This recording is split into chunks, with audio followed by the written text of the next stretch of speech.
Bonjour tout le monde, bienvenue sur ma chaîne. Alors aujourd'hui je vais vous présenter la recette du napolitain fait maison. C'est un gâteau qui est très apprécié surtout par les enfants, du moins surtout mon fils adore ce gâteau. Donc j'en avais profité pour le faire et je me suis dit bah, tant qu'à faire je vais le faire en vidéo pour vous partager la recette. J'admets, il n'est pas parfait au niveau du visuel, mais le goût était là et je dirais qu'il était même meilleur que les industriels. Donc ne vous fiez pas trop à l'apparence qui n'est pas parfaite, hein, mais le goût est là. Donc vous pouvez foncer, vous pouvez tester cette recette les yeux fermés. Donc au début de la vidéo, j'avais préparé des moules comme ceci, mais je me suis rendu compte que par rapport à la préparation, mes moules étaient trop grands. Donc par la suite, j'ai utilisé d'autres moules. Alors pour notre génoise, il nous faut 3 œufs, on sépare les blancs des jaunes. Ensuite, il nous faut 150 g de sucre, 25 ml d'eau, 115 g de beurre fondu, 35 g de crème fraîche, 8 g de cacao amer. Ensuite, il nous faut 75 ml de lait, une cuillère à café de levure chimique. Et au niveau de la farine, il nous faut 185 g au total. De toute façon, cette fois-ci, je vais directement mettre les ingrédients en barre d'infos. Il nous faut bien sûr du sucre vanille aussi. Je vais mettre la liste des ingrédients en grammes cette fois-ci parce que j'ai bien pris en compte vos demandes. Donc je vais mettre la recette en grammes aussi en barre d'infos. Cette fois-ci, je vais le faire tout de suite après le montage. Comme ça, c'est fait. Donc on commence par faire notre recette en mixant bien les blancs d'œufs pour obtenir une texture de blanc ferme en fait, des blancs en neige. Comme ceci, il faut qu'il soit bien ferme, donc bien battre à vitesse maximum, comme ceci. Et l'astuce, en fait, c'est que votre bol doit être hyper sec. Donc même une goutte d'eau ou alors une goutte du jaune d'œuf empêchera vos blancs de monter. Donc bien faire attention à cette étape. Ensuite, dans un autre bol propre, je mets mes jaunes d'œufs, mon sucre, l'eau.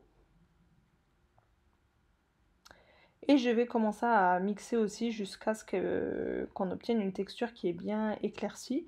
Je rajoute ma crème fraîche aussi. Si vous n'avez pas de crème fraîche, vous pouvez très bien rajouter du yaourt nature aussi, ou vanille, peu importe. Ça va apporter un moelleux supplémentaire. Donc on vient battre ces ingrédients ensemble.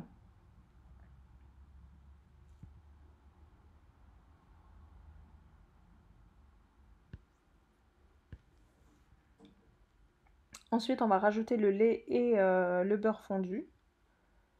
Le lait c'est 75 ml et le beurre c'est 115 g. Voilà, ensuite on vient tamiser notre farine avec notre levure chimique. La levure chimique c'était une cuillère à café, donc soit l'équivalent de la moitié d'un sachet. Et la farine c'était 185 g.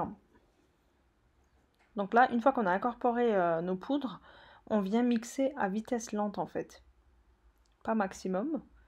Et on va continuer cette fois-ci avec la maryse ou la spatule comme vous voulez. Là, notre texture est prête. On va rajouter à peu près une bonne cuillère à soupe de nos blancs d'œufs. On va bien mélanger vivement, bien écraser les blancs d'œufs. Donc avec voilà, on incorpore bien les blancs d'œufs. Mais une fois qu'on a fait ça, donc vous allez obtenir une pâte bien lisse. Et par la suite, là, je rajoute le reste de mes blancs d'œufs. Mais cette fois-ci, on va venir vraiment mélanger délicatement. Il ne faut pas qu'on perde l'onctuosité des blancs d'œufs. Donc bien mélanger du haut en bas en faisant bien des mouvements circulaires. C'est ce qui va faire toute la différence en fait après la cuisson. Surtout ne pas écraser les blancs d'œufs en fait, bien mélanger tout doucement comme ceci.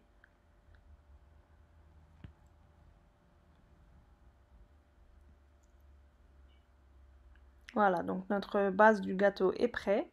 Je vais la diviser, je vais mettre un tiers dans un autre bol. Vu que la génoise blanche, on aura besoin de 2 couches et celle au cacao seulement une couche, je transvase un tiers de la génoise et je rajoute mon cacao que je mélange bien, je fais incorporer à la pâte, toujours à la maryse. Voilà, donc notre texture au cacao, elle est prête aussi. Et celle, la génoise blanche, ben, je rajoute mon sucre vanillé. Et pareil, je remélange à la maryse. Donc c'est deux parfums différents. La génoise blanche, elle est à la vanille et celle bah, au cacao, elle est au chocolat. Et franchement, honnêtement, le goût était excellent. Donc nos génoises sont prêtes. J'ai préchauffé mon four à 180 degrés. Et là, comme vous voyez, j'ai changé mes moules en fait. J'ai utilisé deux moules à cake en fait. Déjà de une pour avoir plus facilement la forme du napolitain. Et par rapport à la quantité de pâte que j'ai obtenue, je préférais avoir ces moules-là. Donc je verse ma pâte blanche dans un moule et celle au cacao dans l'autre. Donc comme vous le voyez, la pâte blanche, il y en a plus par rapport à celle au cacao, mais c'est tout à fait normal quand on va la couper après la cuisson. On aura besoin de deux couches.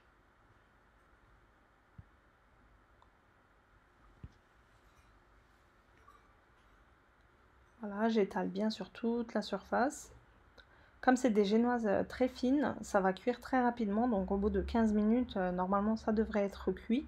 Mais bon, c'est une cuisson à surveiller, tout dépend du four. On cuit les deux en même temps. Donc j'insiste bien, c'est une cuisson à surveiller, tout dépend de votre four. Moi j'ai mis à 180 degrés four préchauffé. En 15 minutes, c'était bon. Pendant que mon gâteau est cuit, je vais préparer ma ganache. Donc pour cela, j'utilise une brique de crème liquide entière que je vais mettre à chauffer. Voilà, elle est bien chaude, comme vous le voyez. Et là, je vais incorporer 200 g de chocolat noir dans ma crème chaude.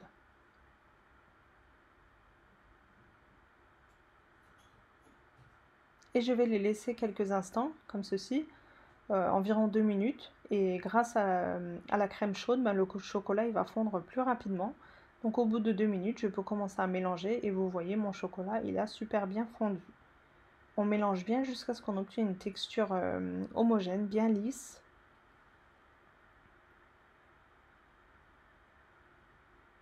Voilà, donc on a déjà une belle ganache. Là, on va la filmer au contact. Moi, pour ma part, j'utilise un sachet de congélation. Je recouvre bien la surface. Voilà, pour éviter qu'il y ait une croûte, en fait, qu'il y ait une peau qui se forme. Et vous pouvez la mettre au frais pour environ 1 heure ou 30 minutes, le temps qu'on prépare nos génoises. Voilà, pendant ce temps, mes gâteaux ont cuit. Donc on vérifie toujours à l'aide d'un pic ou d'un cure-dent pour voir si c'est cuit. Donc si ça ressort sec, ça veut dire que c'est cuit. Pour ma part, c'était bon. Voilà. Moi, je les démoule chauds. Donc voilà, je les enlève directement du moule. Et je transvase ma génoise blanche aussi. C'est super moelleux, comme vous le constatez. Je laisse refroidir un petit peu mes génoises. Pendant ce temps, je m'occupe de ma ganache qui a légèrement eu le temps de refroidir. Comme vous voyez, elle a eu le temps de s'épaissir encore un petit peu plus. Elle est bien brillante malgré qu'on n'a pas mis du beurre ou quoi que ce soit. Donc là, on va s'occuper des génoises. Comme vous voyez, celle au cacao, elle est bien fine. Donc elle a la taille d'une couche normale. Et là, je coupe la blanche. Elle est super moelleuse et le goût, il était excellent. Donc je coupe le bas aussi pour avoir une surface bien plate. Et là, c'est super simple en fait. On va commencer au montage du gâteau. Je verse ma ganache. À ce stade, elle est encore un petit peu liquide, mais n'ayez aucune crainte, car on va mettre le gâteau au frigo et la ganache, elle aura bien le temps de prendre au frigo. Donc elle va être beaucoup plus dure à la découpe. Elle ne va pas rester liquide comme ceci. Là, au milieu, on met notre couche de génoise au cacao, la ganache, et on vient terminer avec notre génoise blanche à la vanille. On appuie bien pour bien faire coller les couches entre elles. Et cette fois-ci, on vient recouvrir d'un film alimentaire et on va placer notre gâteau au frais pour au moins 1 heure, voire 2 heures. Il faut bien laisser le temps cette fois-ci au frigo à la ganache de bien durcir en fait. Donc là, au bout d'une heure, je sors mon gâteau. Là, même au visuel, on remarque que la ganache, elle a bien eu le temps de durcir. Donc pour avoir des côtés nets, on coupe les bordures. Mais je vous conseille de faire cette étape après le glaçage, car vous allez voir que moi, mon glaçage, il a eu le temps de couler sur les côtés. Donc si vous voulez avoir vraiment un résultat hyper net, je vous conseille de découper les bordures à la fin. Donc ne faites pas l'erreur que moi j'ai faite. C'est pour ça que je vous ai quand même partagé cette étape. Là, on va passer au glaçage. Au début, j'ai mis 3 cuillères à soupe de sucre glace dans mon bol. Et je verse 1 à 2 cuillères à soupe de lait. Et en fonction de la texture, si au besoin, rajoutez un petit peu de lait ou alors un petit peu de sucre glace. Là, pour ma part, j'ai rajouté au début 1 cuillère avec la cuillère du lait. C'était très peu, donc j'ai rajouté l'équivalent d'une 2e cuillère à soupe de lait. Et cette fois-ci, c'était trop. Donc j'ai dû rajouter environ l'équivalent d'une bonne cuillère à soupe de sucre glace par la suite. Donc au total, moi, pour ma part, j'ai utilisé 4 cuillères à soupe de sucre glace avec 2 cuillères à soupe de lait. Voilà, il faut obtenir une texture bien lisse, bien onctueuse, mais pas trop compacte non plus, sinon vous aurez du mal à l'étaler sur le gâteau.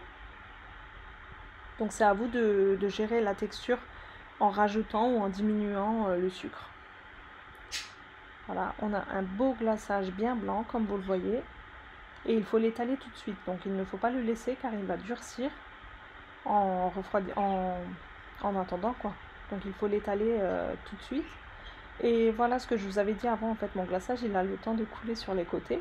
Donc quand vous faites cette recette, coupez bien les bordures à la fin, une fois que le glaçage aura durci aussi. Comme ça, vous aurez un gâteau hyper net. Voilà, moi, mon gâteau, il est prêt. Je l'ai passé environ 30 minutes au frigo pour que le glaçage durcisse aussi. Et bien entendu, pour avoir le visuel parfait, j'ai parsemé de vermicelle au chocolat. J'espère sincèrement que cette vidéo vous aura plu. N'hésitez pas à me dire en commentaire ce que vous aurez pensé de cette recette. C'est tout pour moi pour aujourd'hui. Je vous dis à très bientôt pour une prochaine vidéo. Et en attendant, n'hésitez pas à vous abonner à ma chaîne si ce n'est pas encore fait. Ainsi qu'à activer la petite cloche. Voilà, à bientôt, bye bye.